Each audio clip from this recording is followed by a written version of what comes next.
Pintu masuk ke makam kuno. Kekuatan terbanyak berkumpul di sini. Lagi pula, sebelum makam kuno itu ditutup, semua orang yang menonton di luar tersedot ke dalam. Orang-orang ini awalnya datang untuk menonton kesenangan dan tidak berani melangkah ke dalam makam kuno. Oleh karena itu, meskipun mereka dipaksa masuk ke sini, mereka tidak berani masuk lebih dalam dan terus berlama-lama di pintu masuk. Tanpa mengetahui kebenarannya, mereka masih berharap pintu masuk akan terbuka sehingga mereka bisa keluar. Tetapi yang tidak mereka ketahui ialah bahwa tak jauh dari mereka, sebuah dunia makam yang tampak tak mencolok tengah menarik perhatian banyak orang. Karena dunia makam ini adalah bintang ke-6. Sial, ini benar-benar. Setelah mendekat, Wang Qiang berseru. Sebenarnya mereka sudah mengamatinya melalui beberapa cara saat mereka berada jauh dari sini. Meskipun awalnya terasa biasa saja, saya juga berpikir dunia makam ini mungkin tersembunyi terlalu dalam. Setelah mendekat dan mengamati dengan saksama, saya menemukan petunjuk. Namun kini, ketika mereka semakin dekat, mereka masih belum bisa melihat apa yang istimewa dari tempat ini. Tempat ini masih sangat biasa. Itu adalah jenis perasaan saat Anda dapat melihat ada sebuah makam, tetapi tidak ada sesuatu yang baik sama sekali di dalam makam itu, bahkan cangkangnya kosong. Tidak salah lagi, ini dia. Chu Feng sangat yakin. Kesulitan bintang ke-6 mungkin lebih tinggi.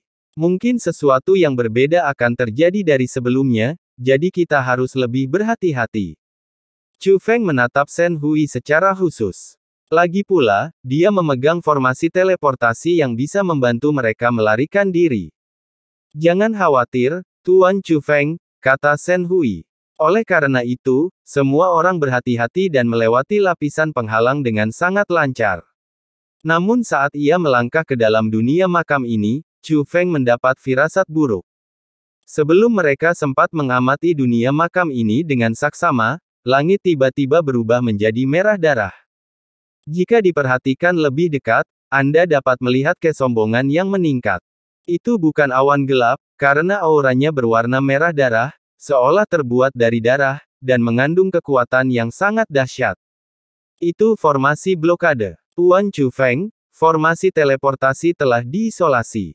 Shen Hui memegang kertas jimat di tangannya, dan wajahnya menunjukkan rasa bersalah pada dirinya sendiri, karena dia merasa kertas jimat itu masih bisa diaktifkan, tetapi formasinya tidak akan bisa berfungsi. Huang Fuzantian, yang juga merasakan ada yang tidak beres, segera meningkatkan kultivasinya.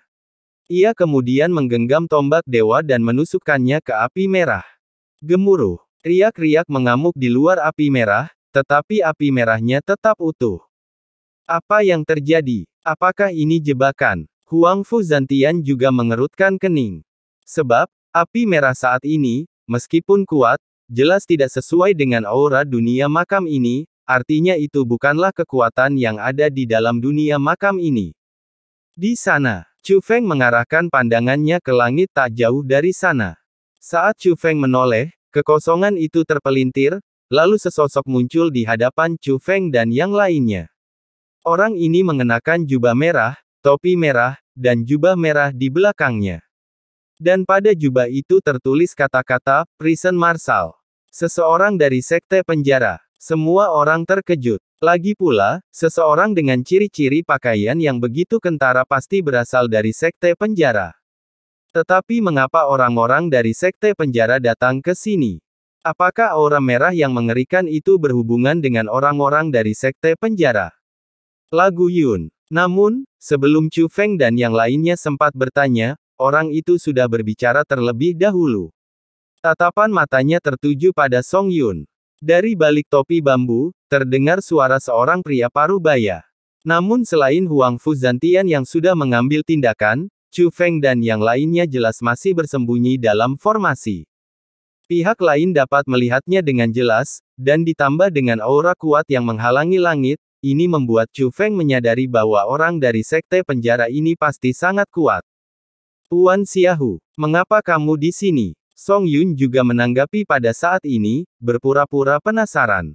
Tetapi pada saat yang sama, transmisi suara rahasia Song Yun juga sampai ke telinga tokoh penting seperti Chu Feng. Nama pria ini adalah Xiahou Jue. Dia adalah komandan penjara dari faksi baru Sekte Penjara. Sebelumnya, dia mengasingkan diri bersama banyak tokoh penting Sekte Penjara. Sebelum mengasingkan diri ini, dia telah mencapai alam dewa surgawi. Sekarang setelah aku bebas, aku tidak tahu apakah retretku berhasil, tetapi jika berhasil, aku bisa mengendalikan kekuatan bayi penjara itu. Kekuatannya sulit untuk dinilai. Ketika Chu Feng dan yang lainnya menerima pengingat Song Yun, Xiahou Jue benar-benar melepas topinya. Wajah kurus dan pucat pasti terungkap, dan inilah Xiahou Jue yang disebutkan Song Yun. Dan ada juga api merah aneh yang muncul dari mata Xiahou Jue. Fakta bahwa kami dapat menemukannya mungkin terkait dengan aura merah ini. Aura itu tidak sesuai dengan auranya sendiri dan tampak seperti kekuatan eksternal. Sekte penjara telah ada sejak awal era dan memiliki banyak harta karun yang kuat. Hanya saja harta karun itu membutuhkan bayi penjara yang cukup kuat untuk diaktifkan, jadi sebelumnya tidak bisa digunakan. Sepertinya dia telah berhasil dalam retret ini, dan semakin menguasai kekuatan bayi penjara, dan kini dapat mengaktifkan harta karun tersebut. Pengingat rahasia Song Yun sekali lagi sampai ke telinga Chu Feng dan yang lainnya. Saya baru saja keluar dari pengasingan dan kebetulan melihat makam kuno ini terbuka, jadi saya datang ke sini untuk ikut bersenang-senang. Dan kebetulan sekali pintu masuk makam kuno ini ditutup paksa tepat saat saya tiba di sini. Jika saya datang lebih lambat, saya tidak akan bisa masuk. Entahlah ini keberuntungan atau bukan, tapi setelah masuk ke sini, aku mendapat perintah dari makam-makam kuno untuk membunuh siapapun yang menginjakkan kaki di sini. Selama saya melakukan ini, saya bisa mendapatkan manfaat besar. Saya tidak menyangka orang-orang akan benar-benar datang, dan jumlahnya cukup banyak. Sepertinya manfaatnya memang tidak sedikit. Xiahou Jue benar-benar tersenyum saat berbicara, dan tatapannya seolah-olah Chu Feng dan yang lainnya adalah domba yang akan disembelih. Hei, hei, hei, setelah sekian lama, dia di sini untuk menyergap kita, tapi bagaimana dia tahu kita akan datang ke sini? Mungkinkah dia yang ingin menghentikan konjungsi 7 bintang dan mengorbankan kita? Tanya Wang Qiang. Chu Feng tetap diam. Ia juga merasa kejadian ini sangat aneh. Jelas, seseorang telah lama mengetahui pergerakan mereka.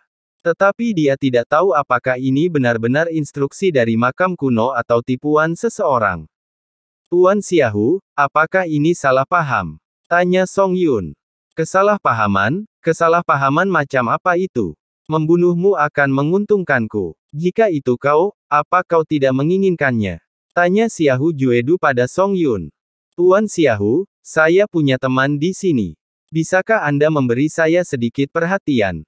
Soal manfaat yang Anda sebutkan, makam kuno ini penuh dengan peluang. Kami sudah memanfaatkan peluang ini dan bisa menggandakannya untuk Anda, kata Song Yun. Memberimu wajah. Song Yun, kamu adalah anggota Sekte Penjara, tetapi sekarang kamu tidak mengenakan pakaian Sekte Penjara, melainkan bergaul dengan sekelompok orang ini. Aku khawatir kau sudah mengkhianati Sekte Penjara. Tanya Xiahou Jue. Tuan Xiahou, lelucon ini tidak lucu. Sekte Penjara telah memperlakukan kita dengan baik. Bagaimana mungkin aku, Song Yun, mengkhianati Sekte Penjara? Sebenarnya, aku datang ke makam kuno ini atas perintah Sekte Penjara. Saya bersama teman-teman ini untuk menyelesaikan misi dengan lebih baik, kata Song Yun. Song Yun mengenal Xiahou Jue, yang jarang peduli dengan urusan luar. Selain itu, ia telah lama mengasingkan diri dan baru saja keluar. Seharusnya ia tidak mengetahui berita itu dan tentu saja tidak tahu bahwa Xiahou Jue telah meninggalkan Sekte Penjara. Jadi dia ingin meminjam identitas seorang anggota Sekte Penjara untuk melihat apakah dia bisa mendapat kesempatan bertahan hidup. Hehe, aku mengerti, gadis, kamu benar-benar punya kemampuan hebat untuk mendapatkan banyak teman. Tapi Song Yun, jika seseorang tidak bekerja untuk dirinya sendiri, dia akan dihukum oleh langit dan bumi. Jika aku membunuhmu, aku akan mendapatkan kesempatan besar. Bahkan jika kau benar-benar bekerja untuk sekte penjara, kau akan mati di sini. Hari ini, hanya satu orang yang bisa meninggalkan tempat ini hidup-hidup, dan itu adalah aku, Xiahou Jue. Xiahou Jue menyipitkan matanya sedikit, menunjukkan rasa percaya dirinya. Persetan dengannya. Orang ini bertekad membunuhku. Buat apa aku masih buang-buang waktu bicara dengannya? Sialan dia. Huang Fu Zantian tak kuasa menahannya, dan mengayunkan tombaknya. Tebasan emas membelah kehampaan menjadi dua bagian. Namun tebasan itu menghilang sebelum mendekati Xiahou Jue. Itu adalah sinar tekanan dari Xiahou Jue. Tekanan ini membuat semua orang merasa putus asa. Dia adalah dewa surgawi kelas 4.